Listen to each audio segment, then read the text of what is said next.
Welcome to my channel and you are watching study with Shravan. तो चलिए आज हम लोग डिस्कस करते हैं फर्स्ट लॉ ऑफ थर्मोडायनेमिक्स। अब basically first law of thermodynamics है क्या और किस पे बेस्ड है। देखिए, first of law of thermodynamics based on the law of conservation of energy. ठीक है, तो ये एनर्जी पे बेस्ड है। अब देखते हैं फर्स्ट लॉ ऑफ थर्मोडायनेमिक्स होता क्या है, इसकी डेफिनेशन हम लोग देखते थे। First law of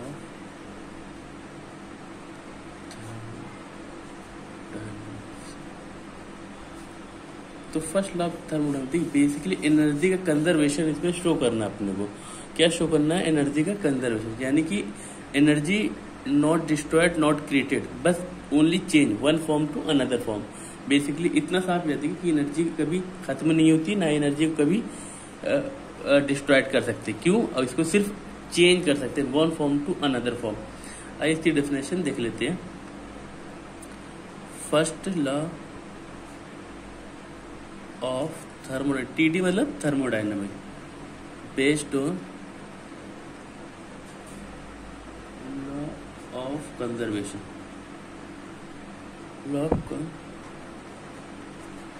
of conservation, okay. First law of thermodynamics based on law of conservation of energy. ठीक, कंजर्वेशन ऑफ मास होता है वो चीज अलग होती है, इसमें मास का कंजर्व होता है, इसमें एनर्जी का कंजर्व होता है। अब देखिए, heat and work are two different form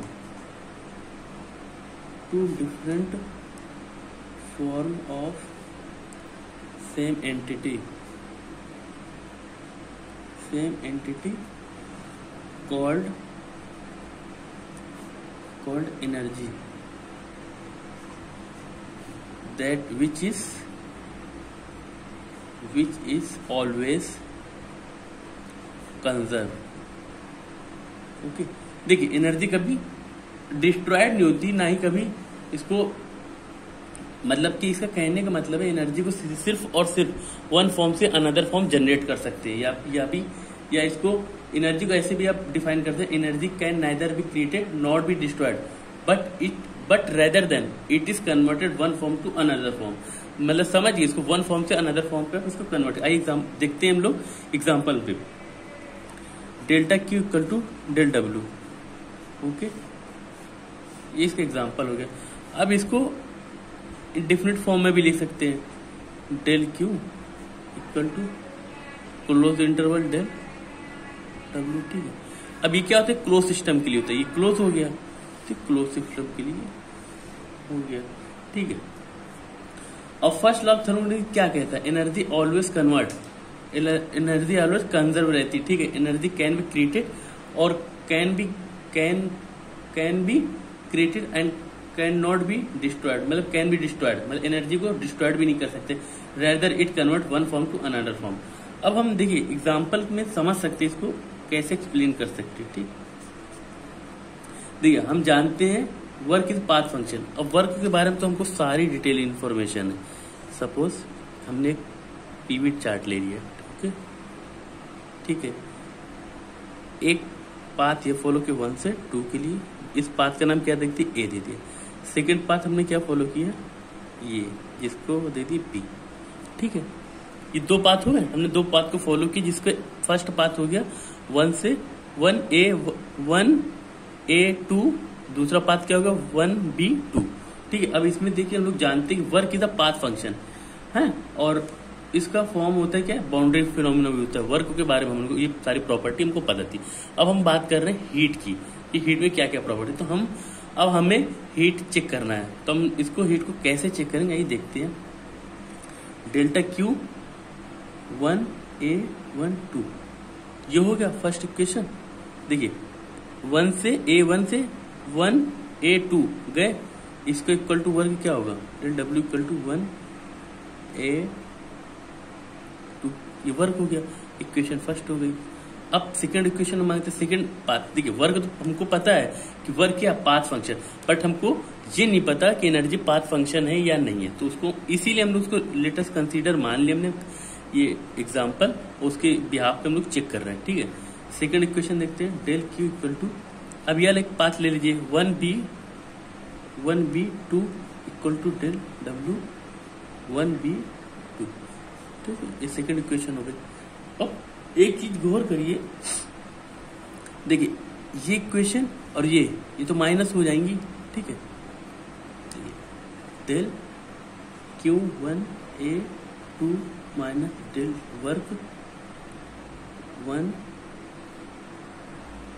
तो देखिए 1A2। ठीक है, ये किसके इक्वल होगा? Delta Q1B2 minus delta W equal to 1B2। समझ गए? ये अलग अलग इक्वल इनके इक्वल हो गए। ठीक है, अब हम लोग क्या करते हैं इसमें, सिंपल देखिए, चेक करिए आप, del W 1A2 does not equal to delta W 1B2। देखिए पाथ अगर हम बात किसकी ए की करें 1A12, ये इसका पाथ अलग हो गया। अब पाथ हम बी की करें 1B2, तो इसका भी वर्क अलग हो गया। तो इसका कहने सिंपल सा फॉर्म ऑफ वर्क कैसा फंक्शन है? पाथ फंक्शन, यानी कि पाथ फॉलो करते हैं, इसमें पाथ का मैटर रखता है। और इसमें बाउंड्री फिनोमेनन, मतलब बाउंड्री चेंज हुई तो पाथ भी चेंज हो जाएगा। पाथ चेंज हुई तो इसकी क्वांटिटी या वर्क इसका चेंज हो सकता है और होता भी है। ओके ना, अब हम लोग ये चेक कर लेंगे वर्क इज पाथ फंक्शन। अब एक इक्वेशन हमको मिली थी, देखिए यहाँ पे वर्क इज पाथ फंक्शन, क्योंकि हमने पहले प्रीवियस वीडियोस में हमने देखा था कि वर्क पाथ फंक्शन, क्योंकि वर्क जो फॉलो करते हैं किसको? पाथ को फॉलो कर। अगर हम पाथ चेंज करते तो वर्क जो उसका क्वांटिटी वर्क का आएगा वो भी चेंज हो जाएगा। सिमिलर अब इसी भी यहाँ पे हमको ये भी पता चल गया कि हीट भी क्या है, क्यू भी क्या है? Path function.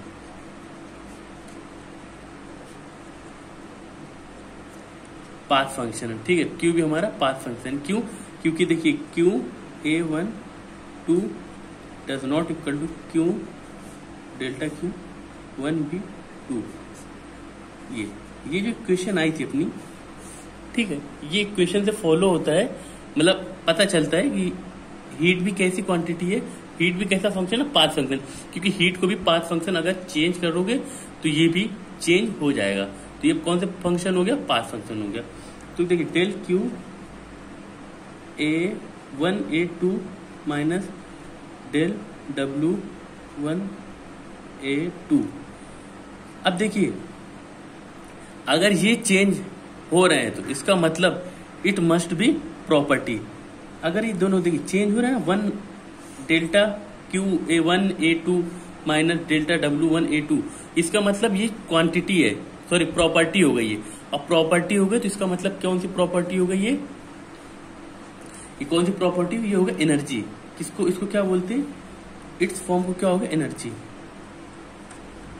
ठीक, एनर्जी। तो इसको हम इस फॉर्म में भी लिख सकते हैं, delta Q minus delta W equal to del E।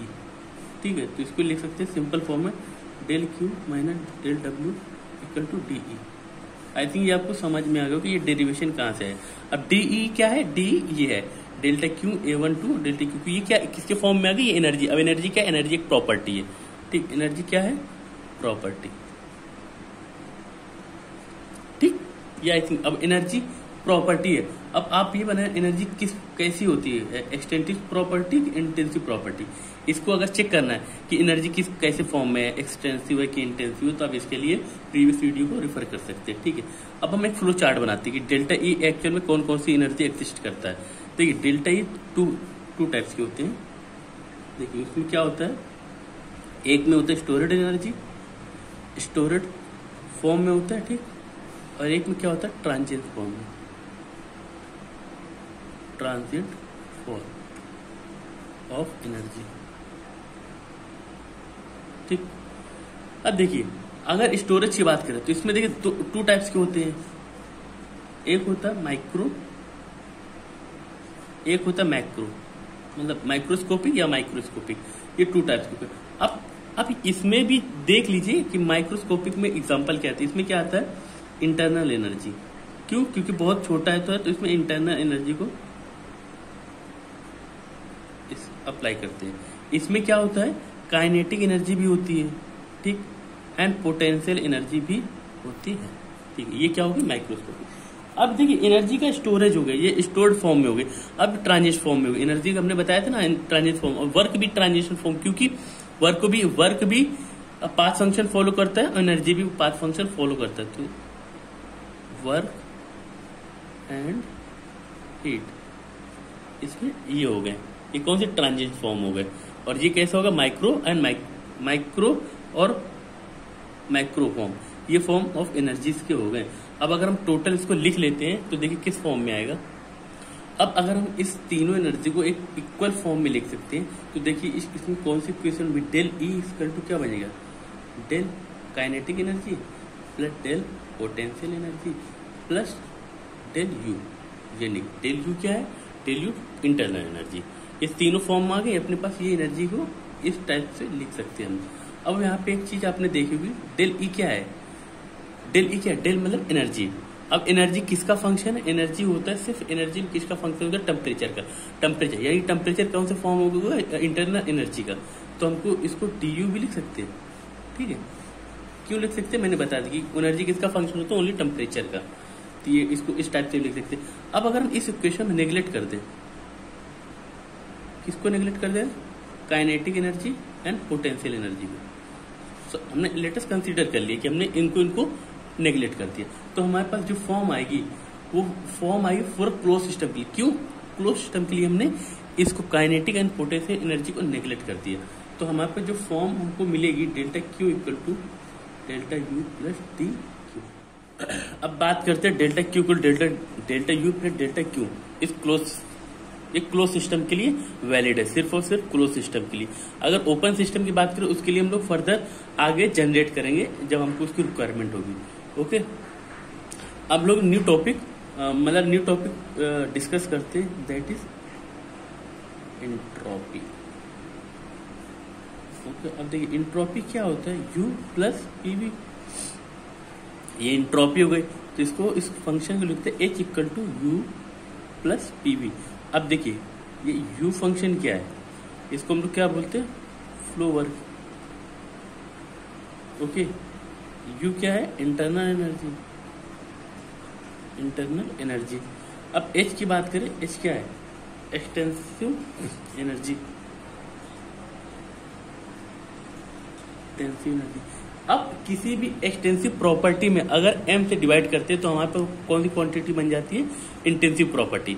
I think मैंने ये प्रीवियस ईयर वीडियो मतलब जो जहां पर मैंने आपको डिस्कस किया इंटेंसिव या एक्सटेंसिव प्रॉपर्टी, वहां पे आप चेक करना, वहां पे आपको ये वाला टॉपिक मिल जाएगा कि किसी प्रॉपर्टी में अगर m से डिवाइड करते हैं तो वो अगर एक्सटेंसिव प्रॉपर्टी में m से डिवाइड करेंगे यानी मास से, तो वहां पे कौन सी प्रॉपर्टी अपने को मिल जाएगी, इंटेंसिव प्रॉपर्टी। तो ठीक है, इस इक्वेशन में हम से डिवाइड करते हैं तो हमको यहाँ पे क्या, small h equal to U plus PV. ठीक है, ये प्रॉपर्टी मिल गई। अब ये h क्या है, स्मॉल h हो जाएगा, यहाँ पे ये क्या है, स्मॉल u हो जाएगा, यहाँ पे पीवी स्मॉल वर्क हो जाएगा। ठीक है, ये अब यहाँ पे h कौन सी क्वांटिटी हो गई, अब ये इंटेंसिव हो गई। रीजन ओनली ये होगा कि यहाँ पे हमने m से डिवाइड किया। अगर एक्सटेंसिव प्रॉपर्टी में हमसे डिवाइड करेंगे तो हमको इंटेंसिव प्रॉपर्टी मिलेगी। अब देखिए, चेक करिए, delta small u equal to किसका फंक्शन होता है, डीवी डेल्टा टी का। इसी भी यहाँ पे अगर डेल्टा एच क्या करें तो सीपी डेल्टा टी। देखिए ये कौन सा फंक्शन है, ये इंट्रोपी, ये इंथैल्पी हो गई, ये एंट्रोपी हो गई। ठीक, इस किसके लिए, सिर्फ और सिर्फ आइडियल गैस के लिए, ideal gas. Okay, ideal gas के लिए हो गई, ये इसका फंक्शन होता है। तो इसको क्या बोलते हैं, H equal to U plus PV, यानी कि पीवी क्या, फ्लो वर्क होता है। यहाँ पे वर्क डिफाइन किया। अब इस वर्क डिफाइन करने के लिए देखिए आपको पीवी डायग्राम को भी यूज कर सकते हैं और डायरेक्ट इसका फॉर्मूला आता है जो पीवी, मतलब पी को कांस्टेंट ले लिया, वॉल्यूम को डायरेक्ट निकाल लिया, उससे भी हम लोग इसको फाइंड कर सकते हैं। तो आई होप आपको ये लेक्चर क्लियर हो गया। इन केस आपको कोई डाउट रहता है या लेक्चर से रिलेटेड कोई भी क्वेरी है तो आप कमेंट सेक्शन में अपनी प्रॉब्लम कमेंट करें, आपको सॉल्यूशन मिल जाएगा। Thank you for watching.